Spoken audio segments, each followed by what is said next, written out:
Good morning! So ngayon, magluto naman tayo ng ginisang green beans or sa Bisaya is Baguio beans. So hiniwa ko na lang ito ng manipis kasi ito ang gusto ko ang pagkahiwa. Depende sa inyo kung anong gusto nyong hiwa guys. Ayan.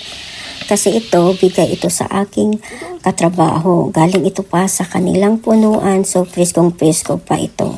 Ayan, ganyan lang ang aking pagkahiwa. Pwede rin itong gamitin nyo ng blade kung mayroon kayong blade sa inyo. Kung ayaw naman itong yung ganitong hiwa, pwede naman iba ang hiwa nyo. Ayan, ganito na yan. Ayan, diba? Ang gandang-ganda tingnan, ang preskong-presko. Then pagkatapos naman ito is magisa tayo ng kamatis at sibuyas sa mainit na mantika. Ayan din. Pagkatapos natin itong ginigisa, so isusunod na natin yung ating pork. Ganito lang ang pagkahiwa natin ng ating pork.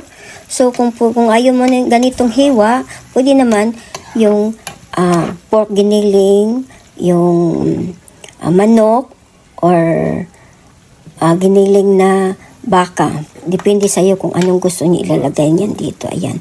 Then pagkatapos naman, then isusunod natin yung soy sauce, ground black pepper, at saka konting asin lang dahil may sauce na kanina. And then ating haluin ito ulit. Then ating takpan hanggang mag-reduce yung ating sabaw. Ayan. Kapag nag-reduce ng konti ng ating sabaw, isusunod na natin yung ating green beans or Baguio beans. Ayan. And then pagkatapos, atin itong hahaluin lahat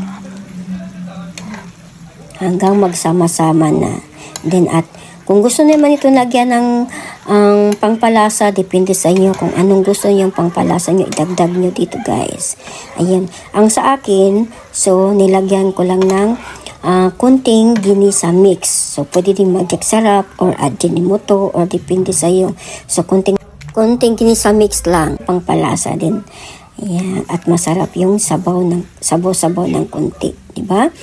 Ayan, ating ihahalo at takpan, and then hanggang lumambot yung ating gulay. Ayan, malambot ng ating gulay, so tama na ito guys. Ayan, masarap ito.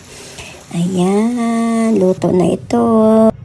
Siguradong marami kayong magpakain nito na rice or kanin. Ayan. Diba? Ang ganda tingnan. So, thank you for watching guys. Bye-bye. Let's eat.